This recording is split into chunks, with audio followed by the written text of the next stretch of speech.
Saya anak desa, setiap hari harus kerja keras demi keluarga.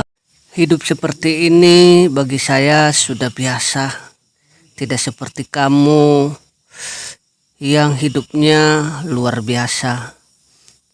Saya bukan anak kota seperti kamu. Saya adalah tulang punggung keluarga.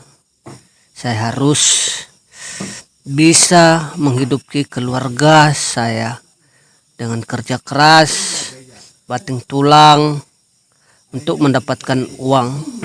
Setiap hari saya tidak akan mengeluh dengan pekerjaan seperti ini karena sudah biasa bagi saya melakukan hal-hal seperti ini. Semoga saya sehat-sehat selalu dan tercapai apa yang saya impikan.